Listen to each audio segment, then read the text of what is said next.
road accident along Machakos Kikima Road. The accident occurred when a truck driver lost control while overspeeding and veered off the road, crashing into a ditch at Ikiwe River in Mavuti location.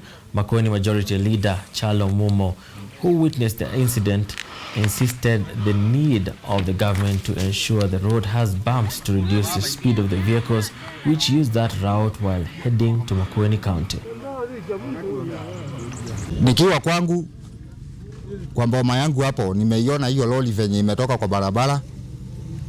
Ilikuwa inaenda kama ni ndege, sijui ni breki, ni kama breki ndio imeisha. Kwa hivyo sisi hii kona inatusumbua sana. Magari zikifika hapa zinaanguka, inamaliza mandugu zetu. Hivi leo kumekuwa na ajali mbaya sana ambayo imehusisha lori ya mchanga. Na ni jambo la kusikitisha sana kwa sababu tumepoteza maisha ya watu wawili. Mmoja yuko katika hali isiyo nzuri. NCIC, the body mandated to maintain peaceful coexistence in the country, has begun a process of identifying areas which have the potential of erupting in chaos and violence during and after elections are conducted. The exercise will include using the youth as peace mobilizers, who are mostly used by the politicians to fuel tension. The National Cohesion and Integration Commission has embarked on the process of mapping out political hotspots in the country ahead of the upcoming general elections. The Commission noted that it will rely on past records to pick out the areas with a view of engaging residents on the need to maintain peace during the exercise. The youth do not use social media responsibly, then we already are sowing seeds of discord.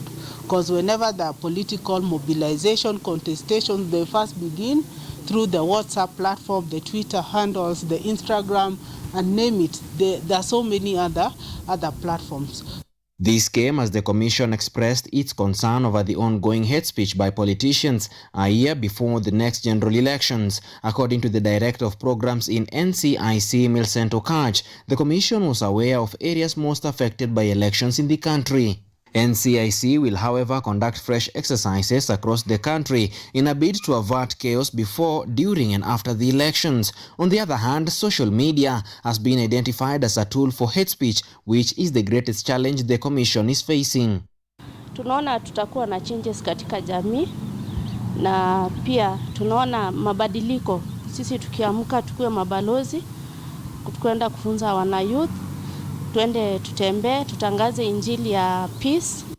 During the 2007 post-election chaos, areas in the larger Rift Valley province were marred with chaos, crime and cases of insecurity, making it an area of interest for the Commission, given that it is a cosmopolitan area. Naivasha Deputy OCPD Jared Marando says they have already identified the hotspots in the lakeside town that were hardest hit by the 2007 post-election violence. Police posts have been opened in all the estates that had been mapped out as hotspots around the town.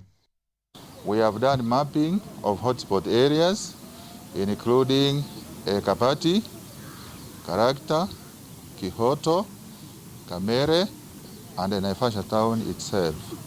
We have planned for the coming general elections. We have already prepared well in terms of having enough security in those areas. For many years, the youth have always been used by politicians to fuel tension, given the current state of unemployment, tribalism, and ignorance. The Commission targets the youth to be peace mobilizers in the constituency as one of the ways to avoid chaos in the 2022 general elections. Samson Jura, KUTV. Social media has a dramatic impact on the ways we interact with one another. Social media platforms have connected one to another in new and impactful ways. Stories and opinions can gain exposure with unprecedented speed. Most recently, there has been misinformation concerning the lapse of the nationwide COVID-19 restriction measures. And however, as our reporter Wilson will be telling us much later, this misinformation has affected how we think, but the curfew stands up to 29th of August. But before that, Cabinet Secretary for Sports, Heritage and Culture, Amina Mohamed's husband, Khalid Ahmed, died earlier today at around 5 a.m. at Karen Hospital, Nairobi, after a short illness. This comes after the CS lost her brother Esmail Mohamed Jibril in March this year. Khalid Ahmed, the husband to sports, heritage and culture CS Amina Mohammed, has died earlier today after a short illness. The family confirmed his death and said he died while receiving treatment at Karen Hospital in Nairobi. Various senior officials in the country, led by the President Uhuru Kenyatta, have sent their messages of condolences to the family, saying Khalid was a great man and a strong pillar to his family. The president in his message said, and I quote, "My deepest condolences to my colleague and friend, Cabinet Secretary Amina, the children and the extended family as they come to terms with the sudden passing away of Mr. Ahmed." The president also eulogized Khalid as a gifted businessman whose contribution to the progress of the nation shall be dearly missed. Deputy President William Ruto on his side was saddened by Khalid's death, saying Khalid was a gifted businessman who was devoted to uplifting the lives of people through social responsibility initiatives.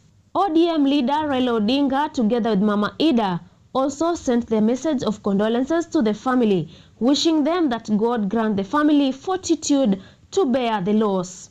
Tourism CS Najib Balala also sent his condolences to the family and described Khalid as a great man who was generous to a fault. Khalid Ahmed was laid to rest today in the afternoon, according to the rules of the Islamic religion. Caroline Kimale for KUTV. Now, Her Excellency Margaret Kenyatta, while addressing health stakeholders today during the celebration of 20 years of service for Chiromo Hospital, urged the stakeholders to take serious concerns on mental health in the same breath with other diseases. She added that mental health could be treated if doctors took considerations on this.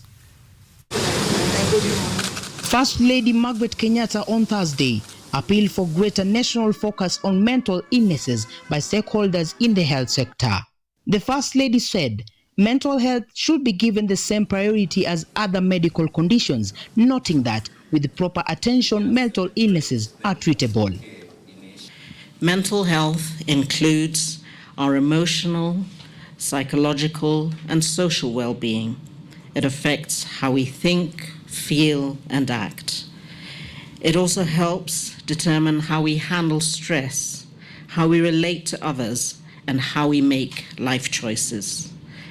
It's very important at every stage of life, from childhood to adolescence through to adulthood.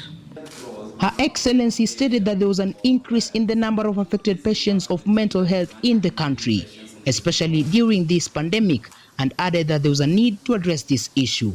First Lady Margaret Kenyatta spoke during celebrations to mark the 25th anniversary of Chiromo Hospital Group and official opening of Chiromo Busani Level 5 Hospital in Nairobi. We now have a better idea of what to do about them. These gains have been impacted by the recent rapid increase, especially during COVID-19 pandemic, that has presented devastating impacts to many individuals, families, and communities. Even though there were challenges in this sector, the Chief Administrative Secretary, Dr. Mercy Mwangangi, asked NGOs to partner with the government in expanding mental health services in the country. We have to recognize the role of concerted efforts, and that is why we're here today, Your Excellency, partnering with the private sector, Chiromo Hospital Group, the regulator, the Ministry of Health, represented here by our Director of Mental Health Services, and NHIF. All these are partners coming together to ensure that we are able to provide this service. Observations have been made on recent escalations in the number of Kenyans affected by mental illnesses, especially during this current coronavirus pandemic, making the case for urgent attention. As part of the renewed approach, the First Lady advised stakeholders to aim at providing greater access to quality mental health treatment, appropriate medical and psychological support. Humphrey Otieno, KUTV News. Time now to take our first short break right here on KUTV Primetime News. When we come back, we have more in store for you, including the COVID-19 statistics in the last 24 hours.